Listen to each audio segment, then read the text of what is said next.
안녕하세요, 집도 리뷰의 장돌입니다. 오늘 소개해드릴 시계는 미국의 마이크로 브랜드 로리에의 신형 팔콘입니다. 로리에는 2018년 로렌츠와 로렌 오테가 부부가 설립한 마이크로 브랜드입니다. 빈티지 디자인과 현대적인 만듦새를 접근 가능한 가격대에 구현한다는 모토를 가지고 있습니다. 사실 이러한 네오 빈티지풍의 시계를 주력으로 미는 일은 이제는 그리 드문 일이 아닙니다. 하지만 2018년 처음으로 출시한 넵튠은 엄청난 돌풍을 일으켰습니다. 마치 60년대 시계를 그대로 들고 온 듯한 가늘고 긴 러그와 높은 돔 형태의 아크릴 유리에 당시의 롤렉스, 오메가, 세이코의 다이버에서 모티브를 얻었지만 그 어느 것과도 닮지 않은 독창적인 디자인으로 큰 인기를 얻었습니다. 이 시계는 어반 젠트리를 비롯한 해외 시계 유튜버들의 호평을 얻으며 큰 인기를 끌었습니다. 어반 젠트리의 진행자 TGV는 $500 이하의 롤렉스 서브마리너 6538, 소위 빅크라운이라고 불리는 모델의 분위기를 즐길 수 있는 시계를 거부할 이유가 없다라고 평하였습니다. 당연히 장점만 있는 시계는 아니었습니다. 뛰어난 디자인과 비례를 가졌으나 NH35 무브먼트에 의한 두께의 한계와 뛰어난 디자인을 좀 떨어뜨리는 아쉬운 마감이 지적을 받았습니다. 후속작 하이드라와 팔콘 역시 나온 즉시 품절될 정도로 인기를 얻긴 했으나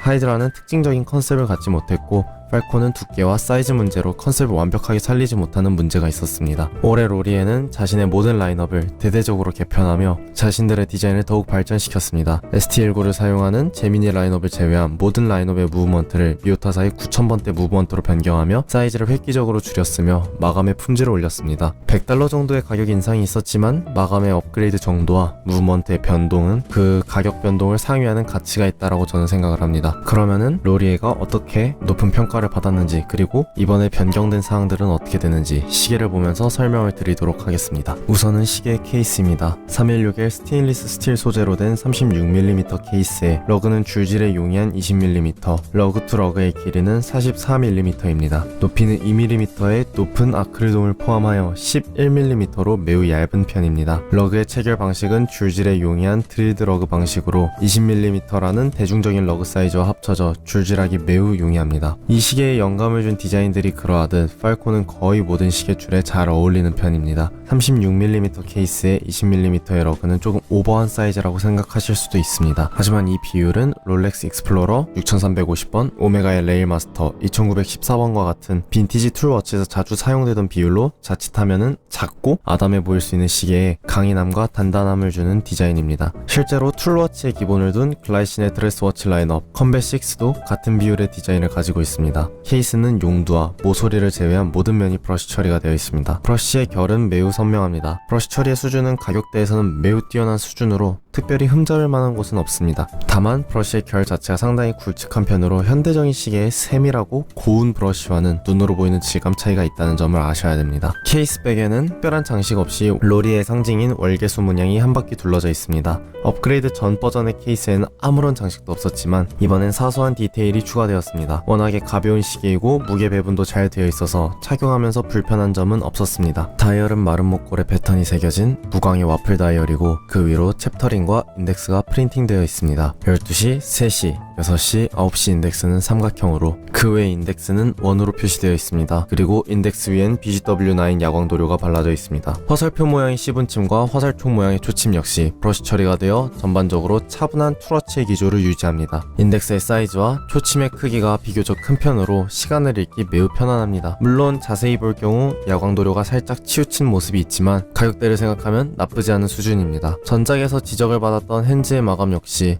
상당히 깨끗하게 다듬어졌습니다. 이 시계의 가장 큰 특징은 바로 2mm의 거대한 돔입니다. 사실 아크릴 유리는 우리나라 시계 팬들에게 마이너스가 되는 요소들 중 하나입니다. 사파이어 크리스탈에 비해 탄성이 높다는 점을 제외하면은 일상생활에서는 불편함만 더 늘어나는 요소들밖에 없죠. 스크래치가 더 잘생기고 스크래치가 더 잘생기고 스크래치가 더 잘생기니까요. 하지만 세상은 아시다시피 편리함과 이성만으로 모든 것이 해결되진 않죠. 특유의 감성과 느낌을 위해 약간의 편의성을 희생하기도 합니다. 만년필이 그렇고 블랙베리 스마트폰이 그렇죠.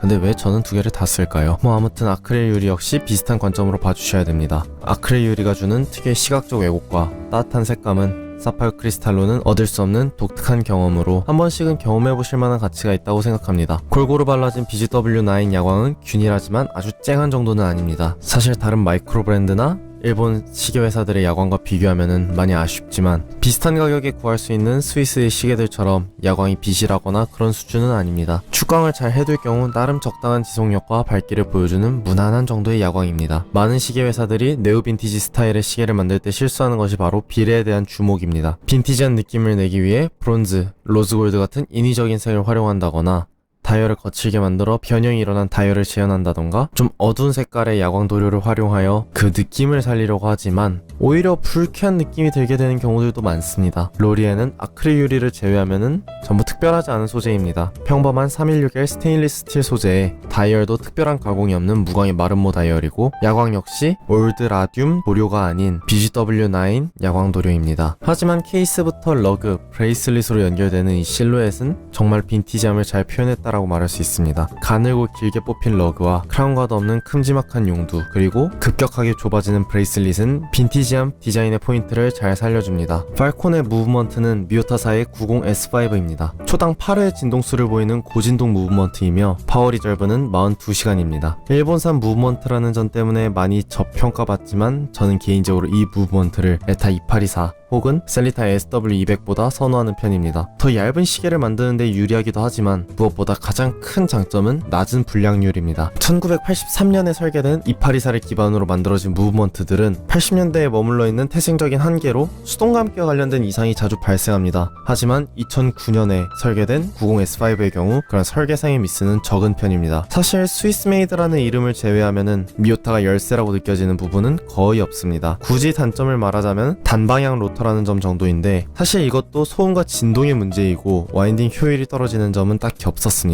오차 범위에 대해서 이야기하시는 분들도 계신데 오차 범위는 실사용에서 큰 차이를 보이고 있지 않습니다. 소음과 진동에 예민하신 분들이 아니라면은 한 번쯤 미오타사의 무브먼트를 경험해보시는 것을 저는 추천드리겠습니다. 6mm의 큼직한 용두는 뛰어난 조작감을 보여줍니다. 스크류다운 크라운을 풀면 바로 수동감기가 가능합니다. 수동감기의 느낌은 약간 서걱거린다는 표현이 옳을 것 같습니다. 부드럽지만 기계에 태엽을 돌린다는 느낌이 듭니다. 여기서 한 칸을 뽑으면 고스트 포지션 없이 바로 초침이 멈추는 해킹 기능이 작동하고 시간을 변경할 수 있습니다. 논데이트 모델이기 때문에 오전, 오후를 신경 쓸 필요가 없다는 점이 가장 큰 장점입니다. 16.5에서 16.8cm 사이의 손목에 얹은 모습입니다. 너무 작지 않게 딱 들어오는 모습으로 간단한 정장 혹은 포멀한 룩에도 매우 잘 어울리며 일상복에서도 무난하게 활용이 가능한 데일리 툴워치 사이즈입니다. 브레이슬릿은 케이스와 같은 방향으로 브러쉬 처리가 된 단단한 솔리드 엔드링크와 부드러운 착용감을 가진 3연출 오이스터 브레이슬릿입니다. 롤렉스의 브레이슬릿에 젠타 스타일의 각을 더한 브레이슬릿은 매우 부드러운 움직임을 가지고 손목에 편안하게 얹어집니다. 전작에서는 브레이슬릿의 마감이 날카로워 상당히 거슬린다는 평이 많았는데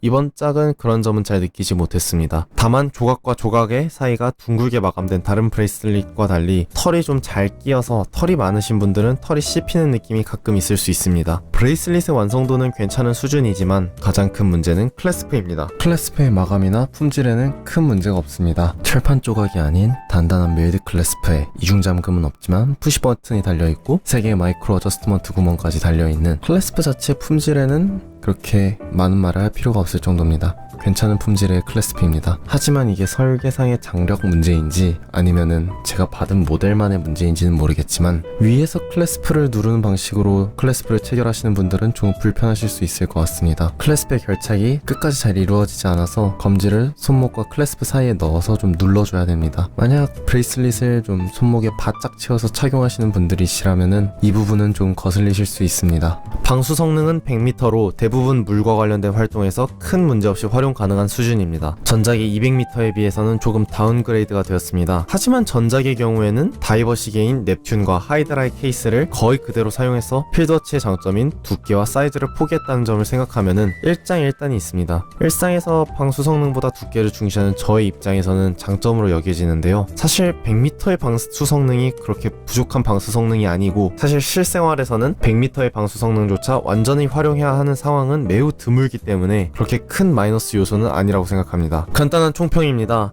클래스페의 아쉬운 점과 아직까지도 살짝 아쉬운 다이얼 마감이 보이지만 관부가세 포함해서 60만원대 중후반에 네오 빈티지 스타일의 필드워치를 찾으신다면 꼭 한번 살펴보시길 바라는 시계입니다. 포멀한 룩, 일상 룩, 클래식한 룩, 그게 아니라 야상 같은 것들을 즐겨 입으시는 분들이더라도 정말로 잘 활용할 수 있는 시계고요. 시계를 하나만 가지고 생활하시는 분들, 그런 분들에게도 꽤나 괜찮은 선택지라고 저는 생각합니다. 이 시계를 살 때 가장 많이 고려하시는 점이 바로 마이크로 브랜드라는 점, 그리고 해외 직구를 이용해야 된다는 점이 좀 불안할 수 있는데요. 만약 이 마이크로 브랜드라는 점이 불안하시다면은 다음 영상에 등장할 시계에 조금 관심을 가져주셨으면 합니다. 이 시계 역시 일상 속에서 다양하게 활용이 가능한 만능 데일리 워치이니 꼭 한번 봐주셨으면 좋겠습니다. 본론을 마치고 나니 가격에 대한 정보가 없는 것 같아서 이렇게 다시 한번 마이크를 잡았습니다. 로리의 팔콘, 하이드라, 그리고 넵튠까지. 로리의 가장 기본적인 세 모델 넵튠, 하이드라, 그리고 팔콘의 경우 전부 499달러로 관부가세를 포함하실 경우 대략 60만원대 중후반에 구매하실 수 있습니다. 그리고 로리의 모든 시계들은 미국에서 검수를 한번 거치기 때문에 FTA 관세 면세 혜택을 받으실 수 있습니다. 만약 이 시계를 구매하시고 나서 관부가세 납부 관련 서류에 관세가 찍혀있는 경우 해당 부서에 연락해서 FTA 혜택에 대해서 이야기하시고 꼭 혜택을 받으시는 걸 추천드립니다. 여러분들께 좋은 정보가 되었으면 합니다. 이 영상이 마음에 드셨다면 좋아요,